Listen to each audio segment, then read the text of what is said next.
एक भिखारी की अनोखी कहानी। तो चलिए शुरू करते हैं। एक भिखारी था। वह हर दिन एक दरवाजे के पास आकर भीख मांगता था और घर का मालिक हमेशा घर के बाहर आते ही उसे देखकर फिर चला जाया करता।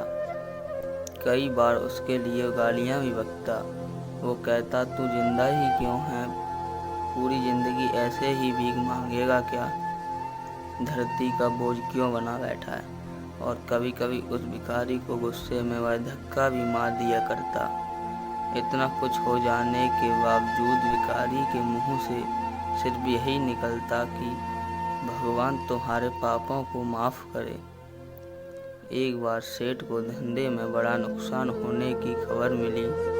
सेठ बहुत परेशान था कि तभी उसके दरवाजे पर वही भिखारी आया। गुस्से में अपना आपा खोते हुए सेठ ने उस भिखारी को पत्थर दे मारा। पत्थर लगने के बाद भिखारी का सर फूट गया और उसके सर से खून निकलने लगा। फिर भी दर्द से कराहते हुए भिखारी ने इतना ही कहा, भगवान तुम्हारे पापों को माफ करे। भिखारी वहां से चला गया। सेठ सोच में पड़ गए। भिखारी को पत्थर मारा, फिर भी उसने सिर्फ प्रार्थना की। सेठ का गुस्सा शांत हुआ। सेठ का मन शांत हुआ। भिखारी का राह जानने के लिए सेठ ने भिखारी का पीछा करना शुरू कर दिया। भिखारी जहाँ जहाँ जाता सेठ उसके पीछे पीछे जाता। सेठ ने देखा कि कोई उसको खाना देता, कोई उसको मारता, कोई अपमानित करता तो कोई गाली देता। लोग भिखारी के साथ चाहे जैसा व्यवहार करते, लेकिन भिखारी सबके लिए एक ही प्रार्थना करता, भगवान तुम्हारे पापों को माफ करे। अब रात होने को आई थी। भिखारी अपने घर जाने के लिए लौटा। वो अपने घर पहुंच गया, लेकिन सेठ अब भी उसका पीछा कर ही रहा था। एक पुरानी टूटी हुई खटिया पर एक बूढ़ी औरत लेटी हुई थी। काफी कमजोर और बीमार लग रही थी। वह भिखारी की पत्नी थी। अपने पति को वापस आता देख वह खाट से उठ खड़ी हुई। पत्नी ने अपने पति के भीख वाले कटोरे में देखा, उसमें सिर्फ आधी बासी रोटी थी। उसे देखकर वह बोली, आज बस इतना ही मिला, और हाँ, आपके सर से खून निकल रहा है। ये चोट कैसे लगी? बूढ़ा भिखारी बोला, आज बस इतना ही मिला, किसी ने कुछ ही नहीं दिया। सब ने गालियां दी और एक ने पत्थर भी मारा, इसलिए मेरा सर फूट गया। एक गहरी ठंडी सांस लेकर बूढ़ा भिखारी फिर से बोला, यह मेरे ही पापों का फल है। तुम्हें याद है कुछ सालों पहले हम कितने अमीर थे? क्या कुछ नहीं था हमारे पास? हमारे पास हर चीज़ ज़रूरत से ज़्यादा थी, लेकिन हमने कभी दान नहीं किया। और उससे भी बुरा हमने उस अंधे भिखारी के साथ किया जो हमारे द्वार पर भीख मांगने आया करता था। बूढ़ी पत्नी की आंखों में आंसू आ गए। वह बोली, हाँ, हम उस बेचारे अंधे के साथ बहुत बुरा करते थे, उसका अपमान करते थे, उसे खाने के लिए रोटी की जगह कागज दिया करते थे, उसका मजाक उड़ाया करते थे और कभी कभी मारा भी करते। मैंने कभी उसको रास्ता नहीं दिखाया। एक बार मैंने उसके मुंह पर मिट्टी भी फेंकी थी और वह हमेशा दुखी होकर यही कहता कि भगवान तुम्हारे किए की सजा देगा, भगवान तुम्हारे पापों की सजा जरूर देगा। उसका श्राप सच हुआ और हम इस दुखी भरी जिंदगी में आ गए।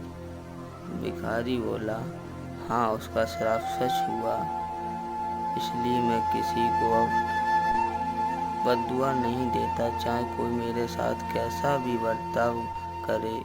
मैं हमेशा उसके लिए प्रार्थना करता हूँ।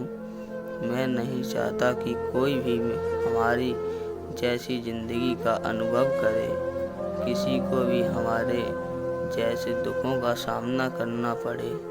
वो नहीं जानते कि वह कितना बड़ा पाप कर रहे हैं, इसलिए अनजाने में हुए पाप की ऐसी सजा किसी को भी ना मिले। मैं नहीं चाहता कि सेठ वहीं पर छुपकर यह सारी बातें सुन रहा था। अब उसे सब कुछ समझ में आ गया था। भिखारी और उसकी पत्नी ने वह आधी रोटी मिल बांटकर खाई और भगवान को धन्यवाद बोलकर सो गए। अगले दिन बूढ़ा भिखारी फिर से भीख मांगने गया। सेठ के घर के पास जाते ही सेठ ने पहले से गरम रोटी या उसके लिए निकाल कर रखी थी। उसे देते हुए सेठ ने विनम्रता से बोला, माफ़ कर दीजिए बाबा, मुझे से बहुत बड़ी गलती हो गई। बूढ़ा भिखारी बोला, भगवान तेरा भला करे। इतना कहकर वह आगे निकल गया। इस कहानी से जो सीख लेने लायक है वह बड़ी ही सिंपल है कि आदमी चाहे किसी के बारे में बुरा कहे या भला करे, लेकिन भगवान सिर्फ कर्म के हिसाब से उसको फल देता है।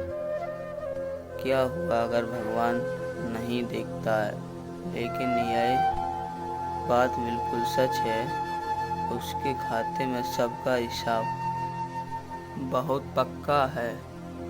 इसलिए जब किसी के लिए कुछ भी करो तो अच्छा ही करो। अगर आपको कहानी अच्छी लगी हो तो वीडियो को शेयर ज़रूर करें। मैं आपका अपना हिंदी स्टोरी टीवी से धन्यवाद।